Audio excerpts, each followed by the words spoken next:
আসসালামু আলাইকুম এভরিওয়ান, আশা করি তোমরা সবাই ভালো আছো। আমরা কথা বলছিলাম সয়েল মেকানিক্সের একটি গুরুত্বপূর্ণ টপিক ফ্লোনেট নিয়ে, এবং আজকে আমরা আলোচনা করব ফ্লোনেটের পাইপিং সম্পর্কে।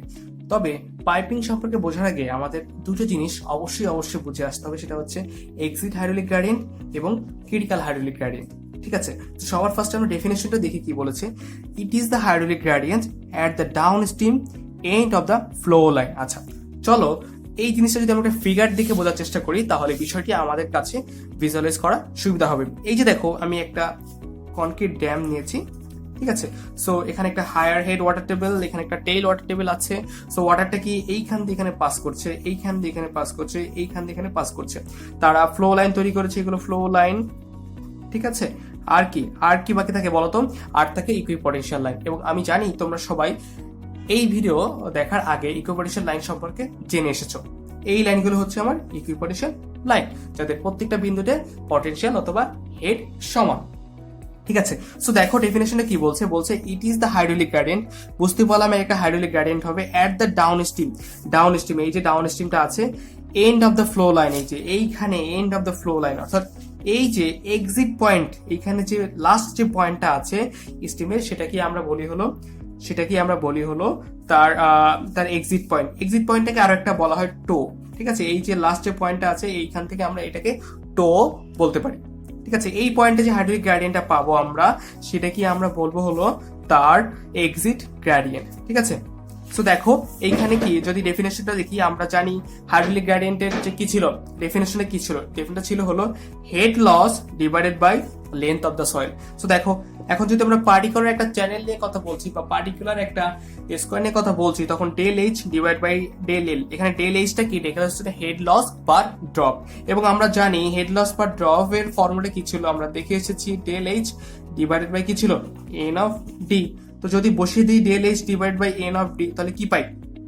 দেখো, del H divide by N of D divide by del L পেয়েছি।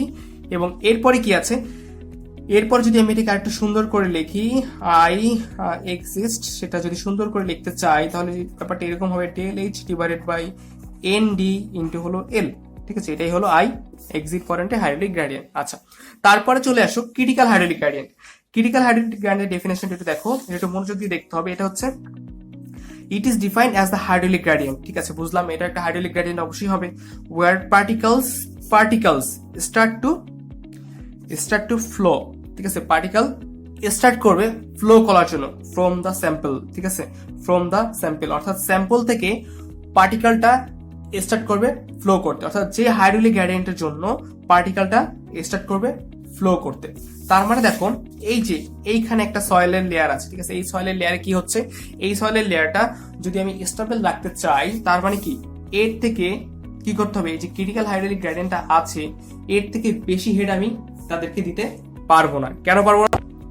যদি ক্রিটিক্যাল হাইড্রোলিক গ্রেডিয়েন্টটা বেশি হয়ে যায়, বা এর থেকে যদি হাইড্রোলিক গ্রেডিয়েন্ট বেশি হয়ে যায় এই ক্রিটিক্যাল হাইড্রোলিকের চেয়ে, তখন কি করবে, সয়েলটা পাস করার চেষ্টা করবে, আর তখনই আমার পাইপিং কন্ডিশনটা চলে আসবে। তার মানে এটা হচ্ছে ফাইনাল হাইড্রোলিক গ্রেডিয়েন্ট, যে পর্যন্ত কি করবে, আমার সয়েলটা স্টেবল থাকবে এবং চ্যানেলটা আমি যেভাবে চাচ্ছি ওয়াটারটা পাস করুক সেভাবেই পাস করে চলে যাবে। তো দেখো, আমরা ক্রিটিক্যাল হাইড্রোলিক গ্রেডিয়েন্টের জন্য আমরা একটা ফর্মুলা শিখেছিলাম, ICR বা I critical gradient, hydraulic critical gradient equal to GS-1 divide by 1 plus C।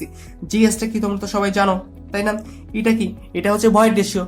ঠিক আছে, এই দুটো যদি জানা থাকে কোনো সয়েলের জন্য, তাহলেই তুমি সেটার ক্রিটিক্যাল হাইড্রোলিক গ্রেডিয়েন্টটা বের করতে পারবে। আচ্ছা, তো এই দুটো জানলাম, এই দুটো জানার কারণটা কি, এবং আজকে আমাদের আলোচ্য বিষয়টাই বা কি ছিল? বিষয়টা ছিল হলো পাইপিং, তাই তো। চলো আমরা ফিগারে চলে যাই। দেখো, পাইপিং জিনিসটা কি, যদি আমরা একটু এটা বোঝার চেষ্টা করি যে পাইপিংটা কি এবং কেন হয়। পাইপিংটা হচ্ছে ইরোশন অফ সয়েল। ঠিক আছে, মানে হলো এই যে সয়েল যে লেয়ারটা আছে, এখান থেকে সয়েলটা বের হয়ে যাবে। ঠিক আছে, কোনো একটা কারণে। কখন বের হবে বলতো? যখন আমার এই যে এখান থেকে পানির স্রোতটা অনেক বেশি হয়ে যাবে, যেটা এই সয়েলটা সহ্য করতে পারে, তার থেকে বেশি যদি পরিমাণ স্রোত এখানে চলে আসে, তখনই কিন্তু এটা ইরিশন হয়ে যাবে। ঠিক আছে, নর্মালি দেখো আমরা কিন্তু আমাদের যে যদি ফার্মারের কথা যদি বলি, কৃষকরা কি করে, নর্মাল তাদের ইসে কিন্তু সেচ ব্যবহার করে। ঠিক আছে, যাতে তাদের ধান বা যে কোনো শাকসবজি তার জন্য প্রয়োজনীয় যে পানি সেটা পেয়ে থাকে। কিন্তু দেখো, তখন কিন্তু কোনো পরিমাণ সয়েলি ইরেশন হয় না বা কোনো পরিমাণ সয়েলি তার স্থান পরিবর্তন করে না, কিন্তু যদি এমন হয় যে অনেক বেশি পরিমাণ পানি একসাথে চলে আসে, যেমন বন্যার সময় কি হয়, বন্যার সময় আমরা জানি বন্যা কি করে, বন্যা তার যে পানির ভিতরে কিন্তু অবশ্যই সয়েল এর লেয়ার নিয়ে যায়, কারণ তখন পানির স্রোতটা বা পানির পরিমাণটা এত বেশি থাকে যেটা সয়েলের পক্ষে সেটাকে রেসিস্ট করা সম্ভব হয় না, তখনই ইরেশনটা হবে। তো ধরো কোনো কারণে এখান থেকে ইরেশন হলো, তখন কি হবে, ফ্রি প্যাসেজ অফ ওয়াটার, মানে এই যে এখান থেকে কোনো কারণে যদি এইখান যদি কোনো লেয়ার তৈরি হয়ে যায়, তখন কি করবে, ওয়াটারটা এইখান থেকে এইখানে না যে সে এই লেয়ার দিয়ে বাইরে বের হয়ে যাওয়ার চেষ্টা করবে। ঠিক আছে, তখনই পাইপিং বা ইরেশনটা হবে, তখনই সয়েল এই লেয়ার থেকে সয়েলটা কমে যাবে এবং এই সয়েল লেয়ারের বা স্ট্রেস নেওয়ার ক্ষমতাটা কমে যাবে।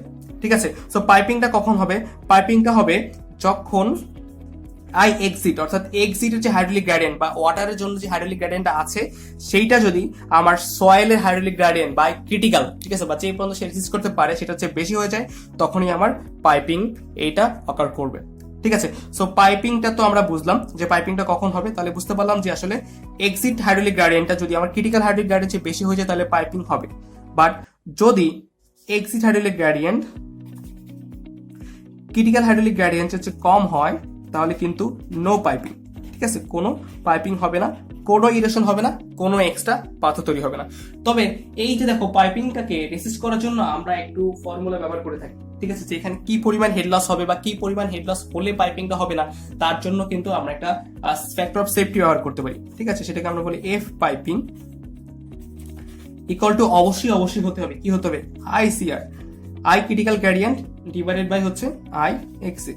ঠিক আছে, এইটা যদি আমরা ব্যবহার করি তাহলে কখনোই আমরা যে ড্যাম তৈরি করব এই ড্যাম্পের ক্ষেত্রে কখনোই পাইপিং হওয়া সম্ভব হবে না। ঠিক আছে, এই সেফটিটা মেনটেন করা হয় সবসময় ড্যাম তৈরি করার জন্য।